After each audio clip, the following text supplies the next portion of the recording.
Staying with matters Sudan, international justice experts have called for the advancement of accountability for international crimes committed in Sudan. Close to 2 years since conflict broke out between the Sudanese armed forces and the Rapid Support Forces, a UN fact-finding mission has established widespread crimes against humanity and atrocities committed against innocent civilians. The experts who met in Nairobi recommended the expansion of the jurisdiction of the International Criminal Court in Sudan as part of efforts to bolster its national justice systems. Safina Chinguma has that report. Since the war erupted in mid-April 2023 in Sudan, the situation has escalated, leading to the worst humanitarian crisis. Millions have been displaced, with 3.3 million refugees fleeing to neighboring countries.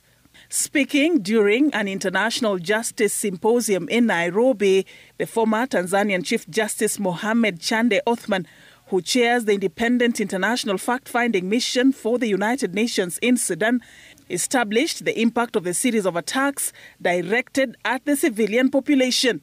Key parties to the conflict, which is the Sudan Armed Forces and the Rapid Support Forces and their allied militia or armed groups, were responsible for the commission of what may amount to international crimes. And atrocities continue to be committed, including widespread sexual and gender-based violence, arbitrary arrest and detention, violence to life. The mission has made several recommendations to end human suffering in Sudan.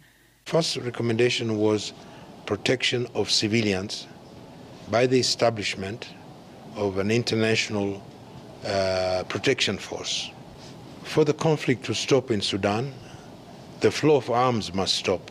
Experts also want the UN Security Council to extend the jurisdiction of the International Criminal Court beyond Darfur as part of efforts to advance the justice system. You cannot have a dissected accountability, one accountability for Darfur in relation to the events since April 2023 and another accountability for the rest of Sudan. There is a lot of interconnectivity there, the perpetration, the patterns of the violence. It is about documenting the crimes now, while the war is ongoing, building cases, and get the different accountability mechanisms at our disposal, which is national justice, plus for sure the International Criminal Court, the fact-finding missions. And all these mechanisms need to be used to address the accountability issues in Sudan. Justice Isaac Linaola of the Supreme Court of Kenya, using the platform to commend Kenya for making significant strides in advancing the rule of law through the baby Samantha Pendo case, a 6-month-old baby who was brutally killed, allegedly by the police, at the height of the 2017 general election.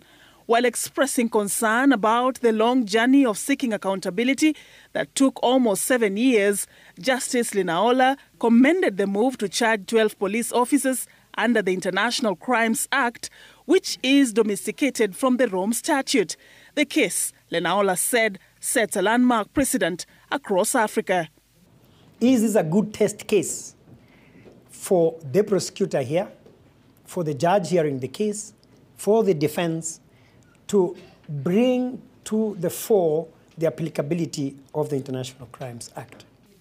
The forum provided an opportunity to discuss justice efforts during armed conflict and explore practical approaches to advancing accountability for international crimes in the continent. Safin Acheng Omar, Citizen TV.